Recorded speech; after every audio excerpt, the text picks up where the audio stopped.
သတင်းဌာနပေါ်ပြလာတဲ့ထိုင်းသတင်းဌာနကြီးပေါ်ပြလာတဲ့ဟာပေါ့နော်ပေါ်ပြလာတဲ့သတင်းတစ်ခုမှာဘာတွေ့ရလဲဆိုတော့ထိုင်းရဲ့အင်ချန်ပီသတင်းချက်လက်ဗဟိုဌာနလို့ခေါ်တဲ့ REIC ပေါ့အဲ့ဒီကနေပေါ်ပြလာတာဘာလဲဆိုတော့ထိုင်းနိုင်ငံမှာတဲ့မြန်မာနိုင်ငံသားတွေထိုင်းဘတ်ငွေ6ဘီလီယံကျော်ဖို့တန်ဖိုးရှိတဲ့ကွန်ဒိုအခန်းပေါင်း2000နီးပါးကိုဝယ်ယူထားပြီးပြီတဲ့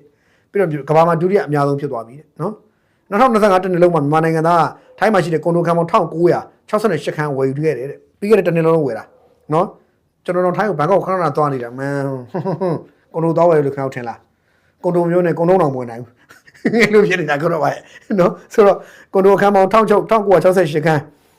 မနေ့ကတနေ့လုံးဝယ်ခဲ့တယ်တဲ့နော်မြန်မာတွေအဲ့ရဲ့ပမာဏအားတဲ့2024ခုနှစ်ကရှင်းလိုက်လို့ရှိရင်တဲ့41ရာခိုင်နှုန်းကျော်တိုးတက်လာတာတဲ့နော်အစိုးရတွေက2024တော့ဖမ်းမယ်ပေါ့ဗျာစင်ဖမ်းမယ်ကြားဖမ်းမယ်ဒီပြောခဲ့တာနော်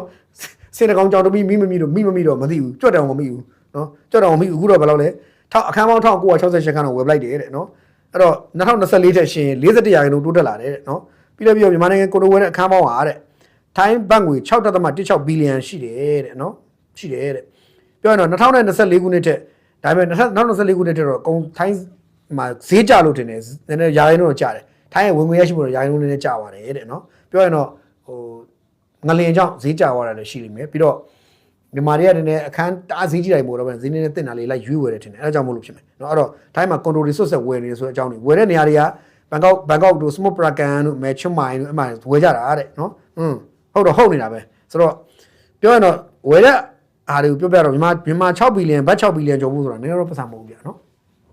6ဘီလီယံကျော်ဖို့နေတာမဟုတ်ဘူးအဲ့တော့မြန်မာတွေကိုဆင်းရဲဆိုပေမဲ့ထိုင်းတွေကတော့ပြောပြီပေါ့မင်းတို့ဖမတွေကမင်းဆင်းရဲတာပြောတာထိုင်းရှမ်းတွေကပြောကြပြီဖမတွေကဆင်းရဲတာပြောတာငါ့စီမှာလာဝယ်6ဘီလီယံကျော်ဖို့တဲ့ထိုင်းအကောင်တွေဒီမှာလာမဝယ်ကြဘူးအဲ့လိုရှိတယ်အဲ့တော့ short တွက်လို့မရဘူးနော်တို့မြန်မာတွေကို short တွက်နေနော် short တွက်လို့ကတော့ဒုက္ခရောက်သွားမယ်ဆိုတာအဲ့ဒါကူပြတာနော်အဲ့တော့မြန်မာအစိုးရကတော့ကြွေးကြော်ခဲ့တာတော့စင်ဖတ်မယ်ကြားဖတ်မယ်ပဲစင်နေကြားတွေဖမ်းတာတော့ကျွန်တော်မသိဘူးစင်နေကြားတွေအကောင်ကြီးလုံးလို့ပဲလွတ်သွားတယ်တော့မသိဘူးအဲ့စင်နေကြားတွေကအကောင်ကြီးလို့လွတ်သွားတယ်တော့ကျွန်တော်လည်းမသိဘူးလို့ဆိုတော့အဲ့လောက်ဝယ်သွားတယ်ဆိုတာတော့တွေ့ရတယ်ပေါ့နော်ဆိုတော့တော့ဝယ်တဲ့လူတွေကိုအပြစ်တင်နေတာမဟုတ်ပါဘူးမြန်မာအစိုးရကြွေးကြော်လို့ကျွန်တော်ပြောတာပါဝယ်တဲ့လူတွေပတ်စံရှိလို့ဝယ်ကြတာဝယ်ပါနော်ခင်ဗျားတို့ပတ်စံရှိလို့ဝယ်တာဝယ်ပါဒါပေမဲ့ကိုယ့်နိုင်ငံကငွေရဟိုဘက်ကိုစီးထွက်သွားတာတွေကကြတော့ကျွန်တော်တို့နိုင်ငံအတွက်နစ်နာတယ်ပေါ့နော်ပြီးတော့ဒါတွေကပြန်တည်လာလို့ရတာလည်းမဟုတ်ဘူးဝယ်ပြီးရင်ကိုပြန်တည်လာလို့ရဘူးအဲ့အခန်းကြီးကိုထိုင်းပြန်လာလို့ရတာမဟုတ်ဘူးပြီးတော့ပြန်ရောင်းခဲ့ရင်လည်းဈေးကရှုံးသေးတယ်အဲ့တော့မြန်မာတွေကြတော့ဘလို့စဉ်းစားကြတယ်တော့ကျွန်တော်မသိဘူးပေါ့နော်ဟိုတချို့မန္တလေးကတတိတယောက်ရန်ကုန်မှာသူ့ရဲ့စကီလေးအတွက်အခန်းဝယ်ပေးသလိုမျိုးဖြစ်မလားတော့မသိဘူးအဲ့လိုကြီးပဲလားတော့မသိဘူးပေါ့နော်အဲ့ပုံမြင်အဲ့ဟာတာလေးလိုမျိုးပေါ့မန္တလေးကတတိတယောက်ရန်ကုန်မှာစကီလေးတောင်းနဲ့တွေ့တယ်အခန်းဝယ်လိုက်တယ်အခန်းဝယ်ပေးလိုက်တယ်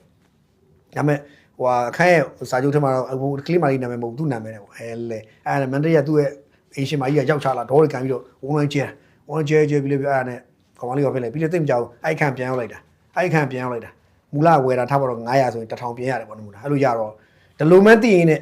ငါမလို့လားမရှင်2ယောက်ယူရမှာအဲ့လိုဖြစ်နေလားတော့မသိဘူးဘက်ကောက်မှာသွားပြီးအခန်းတွေဝင်နေကြတာဒါဒီလိုမှသိရင်ရှင်ဒါတွေဖြစ်မလားတော့ကျွန်တော်မသိဘူးအဲ့ဒါတော့ကျွန်တော်လည်းမသိဘူးအဲ့ဒါခင်ဗျားတို့ပဲကိုယ့်အကူစဉ်းစားကြပြီတော့နော်ဘာတော့ဝယ်လဲဆိုတော့ကိုယ့်အကူသိတယ်ချမ်းသာလို့ဝယ်ကြပါဒါပေမဲ့ဒီဘက်ကစင်ဖတ်မယ်ကြားဖတ်မယ်အုပ်စုနဲ့တွေ့ပြီးတော့တချို့ဟာတွေကစင်နေကြားတွေအကောင်ကြီးလို့လွတ်သွားပြီးကြွတ်တောင်မမိလို့တာဖြစ်ကုန်လားတော့ကျွန်တော်မသိဘူးဒါပေမဲ့နိုင်ငံခြားငွေစီးထွက်သွားတာတော့6ဘီလီယံကျော်ဖို့ဆိုတော့ဘတ်6ဘီလီယံကျော်ဖို့ဆိုတော့နှမျောလိုက်တာကိုယ့်နိုင်ငံထဲမှာအင်ချန်ပီကွန်ဒိုမီနီယံတွေဝယ်လို့ရတယ်အများကြီးရှိပါတယ်ဒါပေမဲ့လည်းကိုယ့်နိုင်ငံကွန်ဒိုမီနီယံတွေလည်းအခန်းတွေကပြည့်ရတယ်ဘာနဲ့ပြည့်လို့ဆိုတော့ online လိမ်လည်မှုနဲ့ရောင်းတယ် online လိမ်မှုရတဲ့ငွေလားပါလားမသိတဲ့ငွေနဲ့စီးဝင်တာစွတ်ဆက်ပြီးဝင်ချလာတာနဲတာမဟုတ်ဘူးလေအဲ့လိုတော့ရှိတယ်စီးပွားရေးလောကမှာအဲ့လိုရှိတယ်ဆိုတာလေးလေကြုံကြိုက်လို့ထည့်ပြောတာပါခင်ဗျာ